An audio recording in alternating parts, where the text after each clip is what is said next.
Race fans, it's time to buckle in and listen to the fastest hour in racing radio. Your driver is a multi-time NASCAR winner and Hall of Famer Mark Martin. We cover racing, grassroots, history, we bench race, we talk life, and most importantly, we smash the loud pedal. It's time to turn some laps on the Mark Martin Podcast.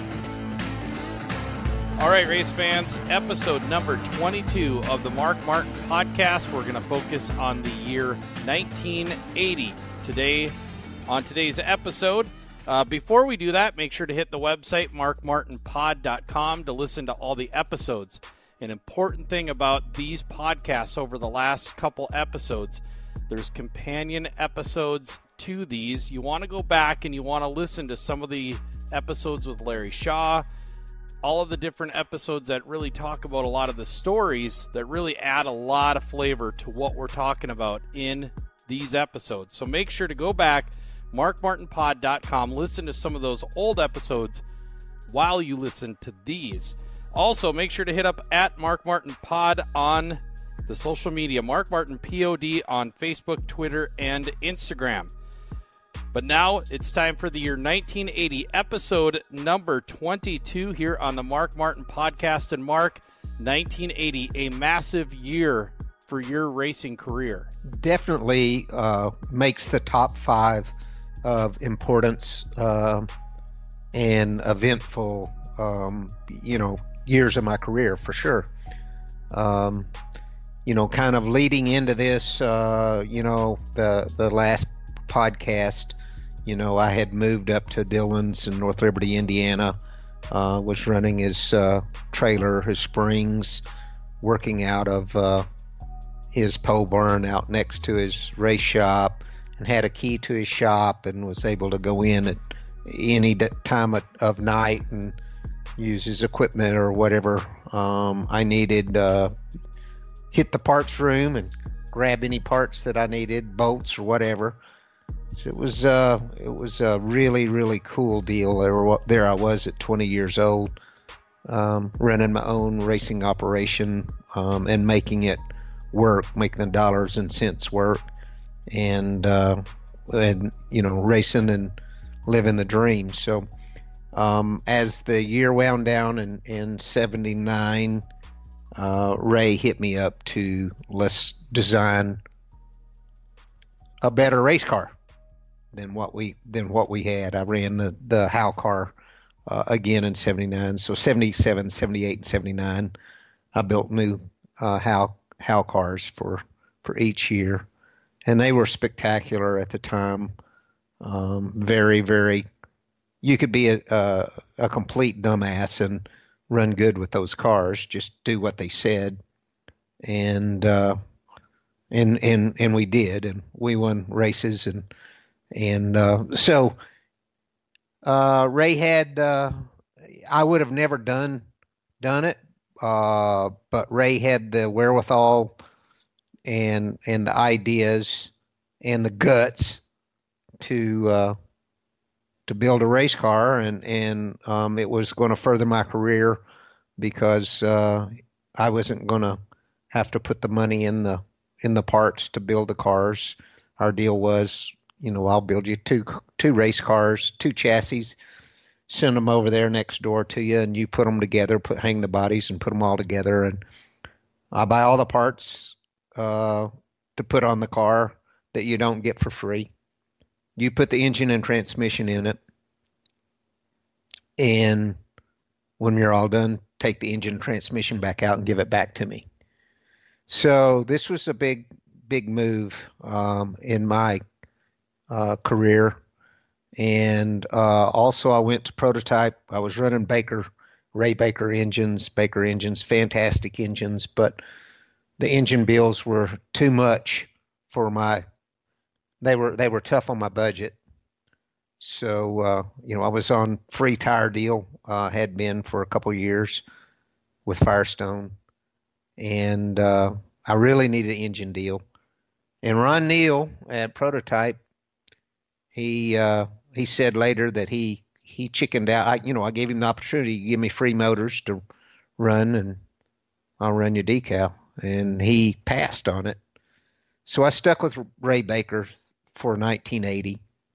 1980 was the first season that I recall ever in my racing career where the hauler didn't change. That's been a big topic of so far in every podcast was the stories about the hauler. Truck and trailer, step van, all stayed the same for 1980 from 79. But we designed this car.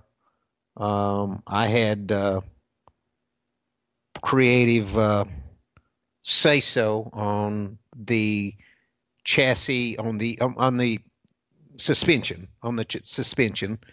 Ray certainly was the brains and backbone of all the structural part of the car, and so we built this race car. And my biggest thing was trying to figure out what spring rates were going to be right for the car. This was the first car that I was aware of that was a straight right frame rail from the front snout to the rear tail section. It didn't kick out like the left side did. So the cars were lighter than anything that we'd seen, and they were, more left side weight. When there wasn't really weight rules yet, we forced them into weight rules, and we forced them into body rules in 1980. So we pretty much forced rule after rule after rule after rule with this car by being able to push the limits. And the lazy competition didn't want to do that to their race cars, so they complained to the sanctioning bodies, and the sanctioning bodies clip your wings and put rules against it. So anytime that somebody did something and one up me on the race car, I never cried or complained. I just went and did it more. And that was the kind of competitor I was. That's why racing against Gary Ballou was so good for my career, because Gary constantly pushed me to raise my game and to go further and to think smarter and work harder and learn more. And so we came out of the box running a pair of 500s in the front and kind of settled on a 200 and a 150 in the left, 200 left rear, 150 in the right rear. The cars were heavy left side weight, pretty easy to get 60% left side weight, which was hard as hell to do with a Howe car, if not impossible. My cars, personal cars, were 62 to 63% left side weight, but our customer cars were 60, 59 and 60. My cars were always lighter. As we went into the season, they were the car was just the heat. I mean, everywhere we went, we broke the track record. Every time we unloaded the car, we broke the track record, no matter where we went or what we did, set fast time. I saw something about out of 36 races, we set fast time or broke the track record 33 times, between ASA races and ARTGO races and other short track races. It was phenomenal. You had to have one of those race cars. I mean, you had to. And as the season went on, orders started coming in to Dillon for the cars. There were some customer cars that came right out of the gate, like Bob Strait. I gave them setups for the cars. That was my deal. I gave them the same setup I was running. There's no way they could outrun me with a Dillon car and the same setup that I gave them, because my cars were lighter and my cars had better bodies on them, and I knew more about what was going on at the time. So I wasn't concerned about giving out the setups. As a matter of fact, I got paid $100 cash to set a car up, and most of the customers would go home, build a car, bring it back to Dillon's, and I would scale it out and set it up. I did tons of setups in 1980 on customer cars, to do the setups, so put the weight in them and do the bump steer and line them all up and everything. So anyway, the car was absolutely spectacular. For example, Bob Seneca, for example, in ASA that particular year, they only had 15 races. and I sat on the pole, I think 11 or 12 times, I think. I won 5 races, and I ran second in 5 races of the 15. Bob Seneca won 5 races because he was so damn much smarter than I was.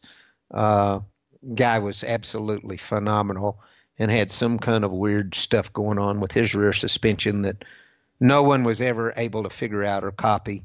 It was amazing. He called it the albatross, and I still don't understand what he was doing there, but he was so much smarter than I was, and a great racer. And the one that tabbed me in 1977, Captain Crunch, which really made me go to work on my racing savvy and staying out of trouble and becoming a 300 lap and 400 lap racer instead of a 25 lap racer. There was a lot of interesting things. The cars always turned so good. They were always so freaking loose. It was unbelievable. So I had to go through, and what I had found is that the more left side weight you put in the car, the looser it would be. Now, I'm not talking about loose slow. I'm talking about loose fast.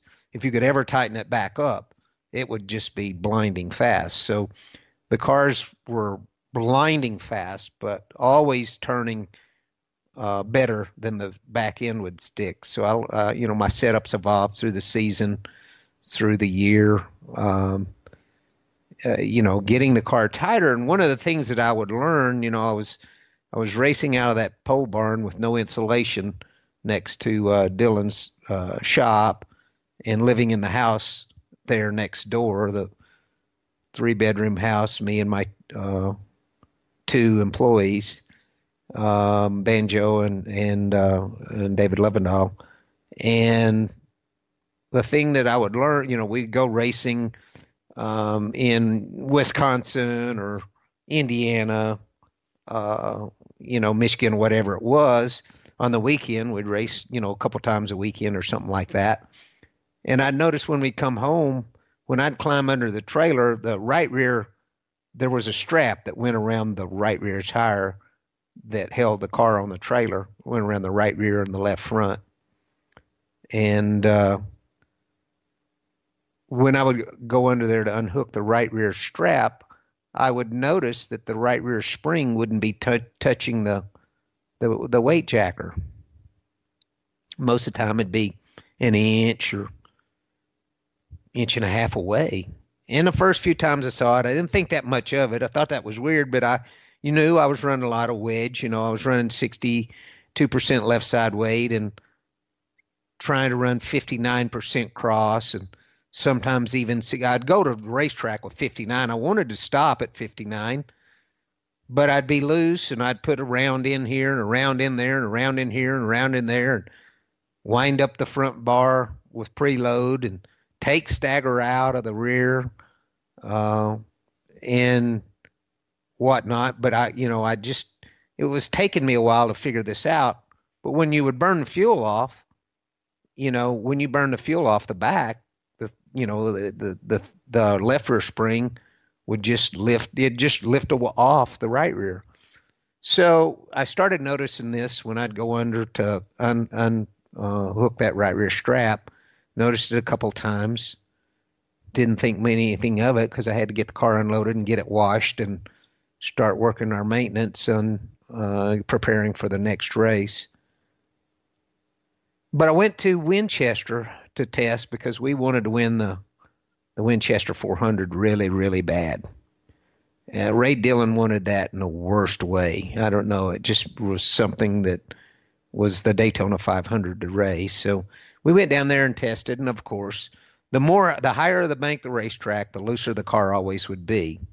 And so, it's loose and it's loose. And I got the stagger down in the back. We used to run 2 inches of stagger. Now I'm down to a 1/4 inch of rear stagger, still loose. Got the front bar wound up. Got the wedge, put wedge in it, still loose. And so I climb under the race car and just look. I just lay down on the ground and look up in there because I'm like puzzled on how I'm going to get this thing hooked. Of course, I'm blinding fast, but we got to get her tightened up, be faster. And I see the right rear spring is already off the jacker. And I'm like, well, damn. Jack this thing up. They jacked up the right side, and I took the right rear spring out. And, of course, at that time, I had an 800 in the right front and a 700 in the left front and a 500 in the left rear and a 200 in the right rear. And I went out on the racetrack, and I drove pace car speed. Everything's okay. So I speed up just a little bit more. Everything's okay. Then I pick up the speed a little bit more. Seems okay. Then I run through one turn fairly hard. It seemed okay. So then I let her eat. Well, as soon as I let her eat, the back of the car started bottoming out, dragging. And I thought, you dumbass. I got to have a 700 in the left rear because I had a 500 and a 200. It's going to take 700 pounds of spring to hold this car up. So I come in, shove a 700 in the left rear, and go out. And, oh, my God, she's hooked now. And it's stupid freaking fast. So I got this thing figured out. Not only have I lightened the car up, but now, by taking the spring out, dude, I just took more weight off this car than anywhere on it I had spent days and days and days grinding on stuff, bell housings, engine blocks, transmissions, you name it, hole sawing, frame rate, just everything you can think of to lighten a car up. And in this one swoop, I've took more weight off of it than I could take off of it in 3 days of grinding and hole sawing. So it was a win-win. So I got this deal figured out. So we go back down there for the race, and it's just ridiculous. I qualified. The track record was a 16:04. That was a track record. I ran a 15:74 qualifying, and outside pole was Bob Straight in a Dillon car with a setup that I put on it. I set the car up with no right rear spring for him too. He ran a 16:03, so he would have broke the track record himself. But I was sitting there with 3/10, so on the field. And long story short, I had some tire trouble in the race, and I got down a couple laps, made them back up, and was racing to pass Mike Eddy, trying to pass Mike Eddy, which was the equivalent of trying to pass Ryan Newman in today's NASCAR. That's what it was like to try to pass the Polar Bear. He was really tough. He was racing for it. We were down to 5 to go, and I got loose underneath him and wiped us both out. Trying so hard to get the pass completed. And so neither one of us won. It was a heartbreaking blow. I've never been so embarrassed and humiliated in my entire career as I was to clean out the leader going for the win. It was devastating. Not so much the loss, but the mistake. I just couldn't forgive myself for. That race was later in the fall of the year, and I ran that race on Goodyears. But the tire story backs up a little bit. I started the season on Firestones again, all free tires, and the car was spectacular fast, but I was having increasingly challenges from Trickle, who had switched to Goodyears. Goodyear had been probably 2 years in to developing a new short track tire, different design, casing, and all, and they were on the money, and Trickle was challenging me. I think Seneca had already switched. He was a Firestone guy, and he'd already switched, and that's probably that really hurt me the first part of the season, but I was able to still, set track records and win the race. But it was getting close, and everybody that was on a Firestone tire deal had made the switch except me, and my car was helping me, and I was being told by Johnny Summers, who was the Firestone tire rep, "Don't throw us in the river, kid. Don't throw us in the river. We'll remember it." And it was very important to me to get free tires. And if I switched to Goodyear now, it was too late and I wasn't going to get a tire deal. This is what I thought anyway. I didn't ask. Probably should have asked, but I didn't. And so I grounded out all the way to Milwaukee. And we're ASA race. We're getting ready to go to Milwaukee. And I go to Arkansas to visit my dad. And I told my dad, this tire thing is killing me, and, complained a little bit about the tire situation. And he handed me 8 $100 bills. At the time, the tires cost $100 a piece. He handed me 8 $100 bills. And I know what that was for. That was for tires for Milwaukee. So I leave Arkansas and I go to Milwaukee with my 8 $100 bills in my wallet. And I go check in the hotel and, do the typical thing, hang out around the bar, whatever. And I finally got a legal ID. I'm finally 21, so I get to hang out with my peers in the bars. So I go to my room and I go to bed and wake up the next morning, and I roll over and I look and I notice the door to my room is open about 6 inches. And I'm like, oh shit. And I looked up on the counter and there was my wallet. And I thought, whew, man, dodged that bullet. So I got up, took a shower, shoved my wallet in my pocket, and I headed to McDonald's for me some breakfast. When I stepped up there and I ordered breakfast, it came and I whipped my wallet out and opened it up, and that baby was empty. I did not have $1 to my name. So I gave him the food back. I went to the racetrack and I practiced and I practiced and I practiced. And I moved lead and I changed springs. I'm slow, not fast enough, not fast enough, not fast enough. I changed everything on the chassis you can imagine, moving lead, slinging stuff. And practice is now over. And I put it up on 4 jack stands. And I put this setup back exactly the way I unloaded the car. And I walked over to Goodyear with 4 wheels. And I had them mount me a set of Goodyears. Got them done in time for qualifying. Got them, rolled them over there, had them all staggered up.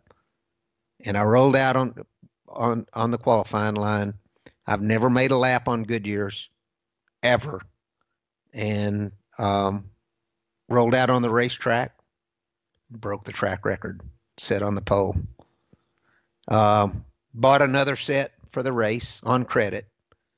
And, of course, we went on and won the race. And I won enough money to pay my tire bill. And it was time. That was the time, I had to make the switch. Unfortunately, I had to buy tires the rest of the year. But we were having such a great year, it didn't really matter. So we made that work. But that was a hell of a weekend. I'm still proud as I could be of, putting the setup back like it was when we unloaded, because that was my best guess of what we needed, and bolting 4 tires on it that I'd never been on, and rolling out on the back stretch and driving off into 3 hard, not knowing what I had and assessing what I had in 3 and turn 4, and being able to lay down a lap that was good enough to sit on the pole. So we had one hell of a year. It was absolutely unbelievable. Everybody who was anybody had to have one of those cars. I'm talking about Dick Trickle. I'm talking about Rusty Wallace. I'm talking about Butch Lindley. I think Jody Ridley, uh, Darrell Waltrip, uh, just you name them. I mean, the greatest racers ever had to buy one of those cars. Uh, Probably outside of IROC racing, the greatest pride that I've ever experienced in my racing career was that race car that we built and developed and turned short track asphalt racing totally upside down. Everybody had to have one of those race cars, and was really cool to be a part of. And Ray Dillon was really, really good for me. He was just an old, to me, I mean, here's how I visualize Ray Dillon, just an old farmer. Did very crude work. He was, but the stuff he built was really crude prior to building this race car. And that's why I was like, dude, you've got to have a surface plate. You've got to build a jig, and this shit's got to be nice. And he did all that, and he conformed and started building, pretty nice race cars. So I would take them and make them really nice, but they were nice enough race cars. Structurally, were fantastic. I can't give him enough credit for pushing me to elevate, pushing me and elevating me. He made me better because he was so freaking smart. He really helped me be a better racer because he was so smart about, and I didn't have the confidence in myself to venture out into that, and he did. And so he helped give me confidence and push me to elevate my game way beyond anything that I'd ever dreamed of. So it was a magical year, and it kind of led. Of course, we won the ASA championship again. So that's 3 years in a row, 78, 79, and 80. We're getting publicity like you wouldn't believe. And it's time now. I've done everything that I can do. It's time for me to go NASCAR racing. And so in order for me to dip my toe into it, I started making my plans toward the end of 1980. And my plan was for 81 to build a cup car. I had found a guy that would do the same deal as Ray Dillon. He would pay the bills for assembling the car, and I would be the point guy on how it was assembled, who worked on it, how it was all done. He just, I didn't have to write a check for all the parts and pieces that went on the race car. And his name was Bud Reeder. So I found him, and so started making plans to build my own cup car in the image of my ASA car, my short track car. I was going to use everything that I had learned and knew and understood to build a cup car, as opposed to using any knowledge whatsoever of Southern racing and NASCAR racing. In other words, I'd never been in the pits of a NASCAR race. I'd never seen anybody's cup cars up close. I'd never been around one, never worked one, never driven one, didn't know anybody who worked on them, nothing. I just looked at the rule book and devised a plan. And in order to retain my Rookie of the Year status, I would run 5 races, and I'd run them on short tracks where I knew that I was a badass. So I was going to do something that was very familiar to me as far as short track racing with those 5 cup cars. Those races happened to be Nashville, 2 of them at Nashville, 1 at Martinsville, 1 at Richmond, and 1 at North Wilkesboro. And then I had an opposite plan of that for running 5 Busch races at the time, which is Xfinity races now. I would do those on super speedways and get that experience because I had no super speedway experience. And we would build that car was going to be Dillon was going to do that car for me. In other words, Dillon couldn't really build it, but it was going to be built. He was going to pay for all the bills. So we used a front snout, like we would use a stock Camaro front snout, like we used on the Howe cars, and geometry that I was familiar with. And we use that same snout on the Cup car as well. 3-link rear suspension on that car of Dillon's. Actually Ray put that frame and cage together.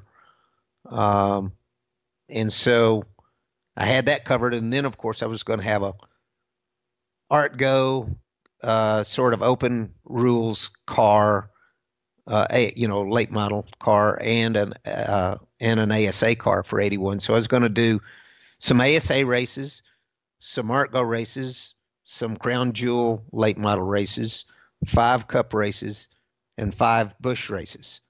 I was going to have my hands full for 1981. I added an employee, and we're still going to do all that out of North Liberty, Indiana. So we had a lot of work to do going into the winter of 1980 to prepare for 1981. So 1981 will be episode 23, but Mark, a couple things about 1980 to cover. And again, we got to go back to these other episodes you had. You talked about the lack of spring in ASA. That is episode 3. Also the Larry Shaw episodes, and then Dave Watson, especially Dave Watson, episode 6 and on. So if you get a chance, go back and listen to them. They add a lot of flavor to what we're talking about. 1980 also added AMSOIL. Let's talk about that quick.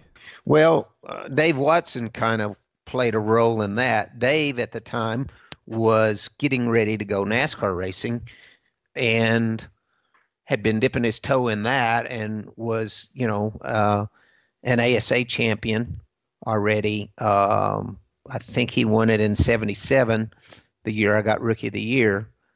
And so he was moving on toward NASCAR, and he and I had, been struck up a friendship, and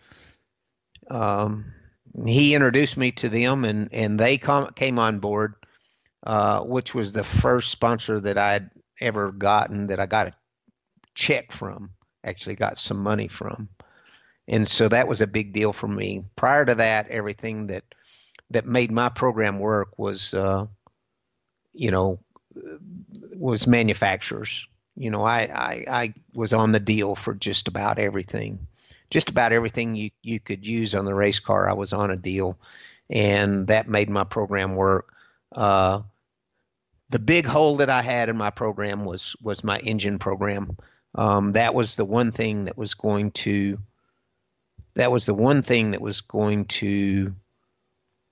really put a limit or a damper on what I might be able to do was, having to pay an engine bill. So having AMSOIL come on board was important. It wasn't as much money as I wanted or needed by any means, but it was the first time I ever got a check. So I was thrilled to have it. But it was, it probably would cover 3/4 of what my engine bill was for an engine with Baker, just to kind of put it in perspective. So looking into 81, I had more to do than just landing AMSOIL. I had to figure my engine program out. And after 1980, owning, man, we just owned them. Any pieces left that I wasn't on the deal for was certainly going to be easy to make the deals for 81. So after 1980, moving into 81, let's talk about Dillon Enterprises. These cars, all the heavy hitters had them. It was the car to have. What happened after 1980 to Dillon Enterprises and that chassis? Oh, he continued on after I went into to 81, and they were really hitting their heyday in 81. And then in 82 I went off NASCAR racing. I moved to North Carolina and went NASCAR racing and didn't run any late models. So they continued forward. Rusty Wallace, ran their car. Everybody had their cars. Ballou got a car in the 80s. And so they flourished through the 80s, all through the 80s. They flourished.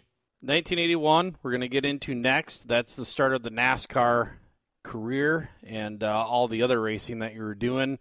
And then we get into some pretty hard years after that. Let's just kind of give people a snapshot of what's going to happen over the next couple episodes. Well, 81 is fun because we do some more absolutely phenomenal things. Probably the last year in my career to do things that shouldn't be able to be done. And so 81 is absolutely breathtaking, the stuff that we did with the lack of knowledge that I had of NASCAR and not hiring anybody who had any NASCAR experience. You got to know, we're used to running and winning ASA races, 200, 300, and 400 lap races, pit stop races. I got a damn good pit crew. I know how to run these long races and all that stuff. So I'm well prepared to go NASCAR racing. Rex Robbins with ASA latched onto me the first year that we ran for the championship and started mentoring me and using me to help him promote his series and our series through media, print, and doing TV interviews and stuff.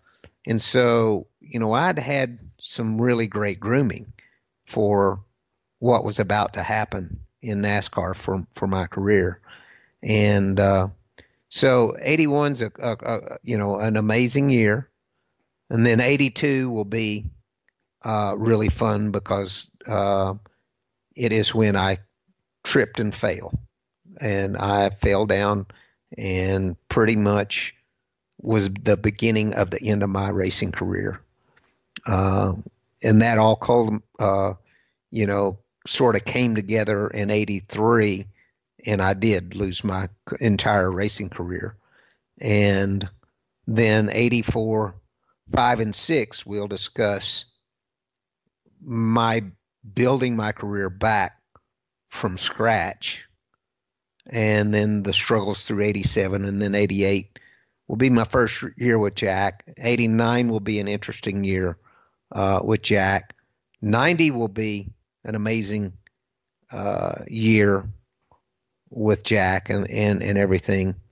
Then after that, I won't have very much of interest, I don't feel, until we get to 05, when I'm supposed to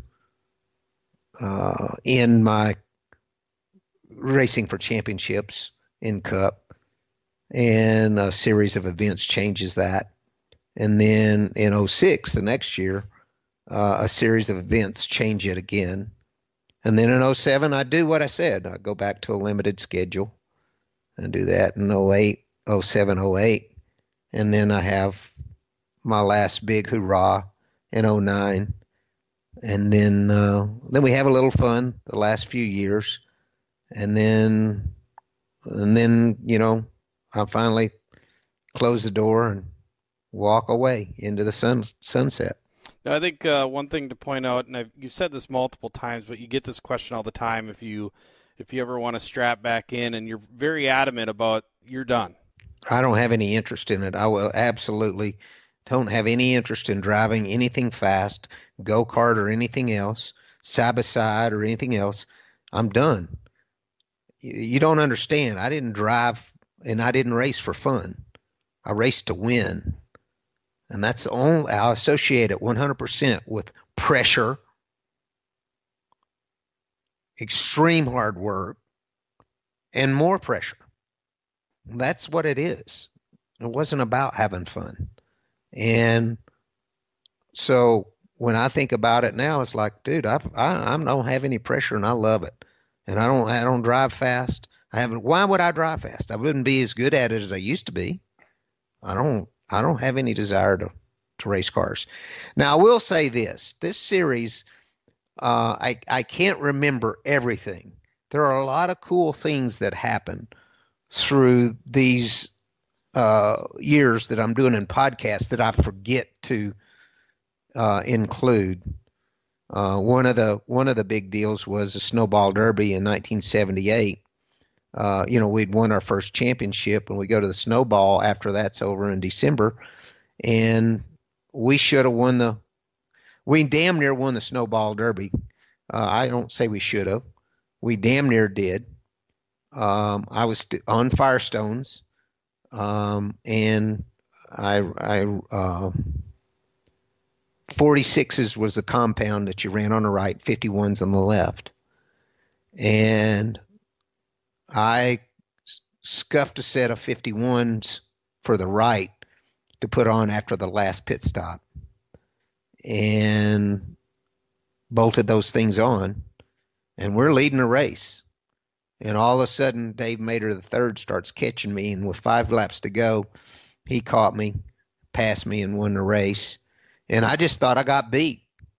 And when I got the car back home to Arkansas and got ready to unstrap that right rear tire from the trailer, I saw that the right rear tire was blistered. So I believe that we would have had a good shot to win that race if I'd have just made the choice of sticking with the 46s. But the 51s were softer and a little bit faster, and that's all part of it.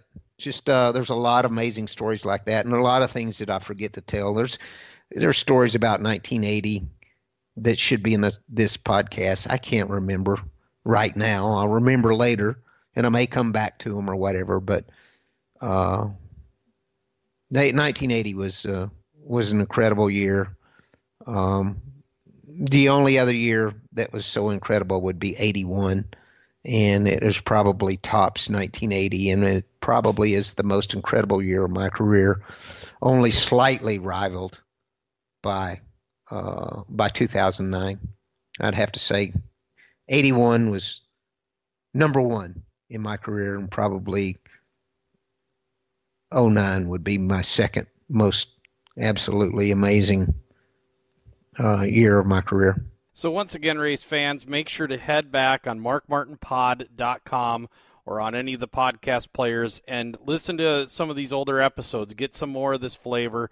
Mark, when you talk to some of these other folks that we've interviewed in the past, they bring up stuff that you didn't remember. You bring up stuff they didn't remember, and it turns into a big old party. Absolutely. Yeah, it's fun. And we're walking through these, sort of briefly and hitting the high spots of the things that I can remember, but there'll always be stories from every year that I don't think of to include in the podcast. So, for the people that are interested, there's a lot of interesting stuff that goes through all of them. So it's good times. I'm having fun putting this together, and it will sort of be around when I'm gone. We'll have this stuff around for people, the next generation, to listen to. Now, one thing we want to touch on before the episode is done, and a question that I had, and you've touched on this briefly. You had a very close relationship with Rusty Walls, good buddies. Talk about that. You guys ran up and down, the highways and the races. Talk about your relationship with Rusty. Yeah, Rusty and I were good friends, good competitors. We raced our guts out, but we were friends before the race, and we were friends after the race. On the racetrack, we raced with respect, and we never, ever, ever, we started racing each other when we were teenagers, and we just didn't have a jealousy problem or envious problem. I made it to NASCAR really early, and then failed, and then he made it to NASCAR while I was floundering, rebuilding my career. And then eventually we wound up back in NASCAR together, and we raced hard for a lifetime, and we never, ever, ever had a problem. There's 2 incidents that we had over the years. One which I lost it on the inside of him and wiped him out. And when he got out and got interviewed, he said, "I don't know what happened, but I know Mark doesn't race like that, so I don't know." And, because he knew that I wouldn't do something like that. And then we had a deal in Talladega where he said on the radio, he told his spotter, told my spotter, he said he would go with me wherever I went at Talladega.